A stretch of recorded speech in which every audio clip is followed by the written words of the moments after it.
Welcome to the August edition of the Skill News, and it's a jam-packed edition this month which shows all of the action that's happening across WorldSkills Australia.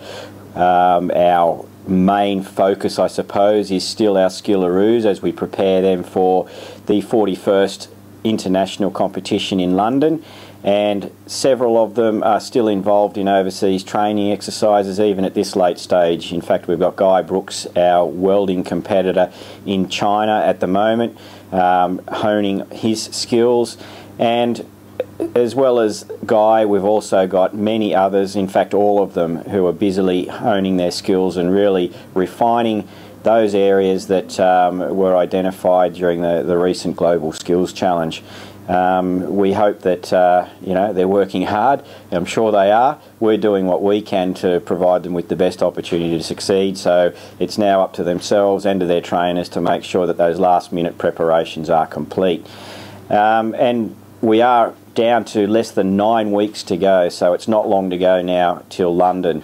And stay tuned to WorldSkills Australia, the Skill News bulletins, to get some sort of idea as to how we're going to cover all the action once we are in London. We'll give you a preview of a lot of things over the coming weeks and months, and we hope to be able to bring you the action here back in Australia just as if you were with us over there in London.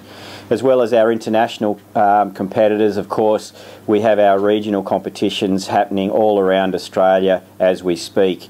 We've recently held some very successful competitions here in the Melbourne region at Box Hill TAFE, and tomorrow, in fact, I am travelling up to Sydney for a couple of different meetings, but also for the opportunity to go out and have a look at some of the Sydney and Sydney West regional competitions which are being held as part of the SkillX Expo over the next 3 days out at Homebush.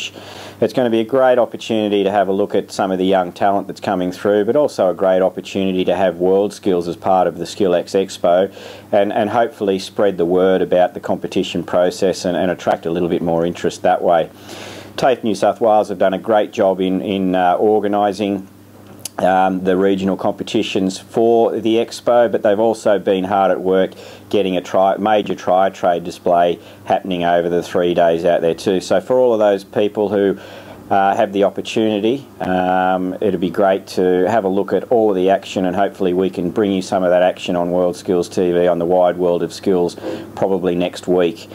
Regional competitions, as I said, are happening all over the place at the moment. Check out the WorldSkills website for some further information.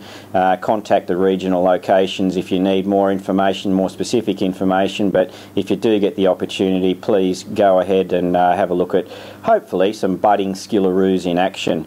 I'll also be travelling next week up to Brisbane and to Toowoomba so that I can have a look at some local competitions up in the Toowoomba region at SQIT. They've got a major open day happening up there. I'm looking forward to that. Again, another opportunity to see some young skill champions in action.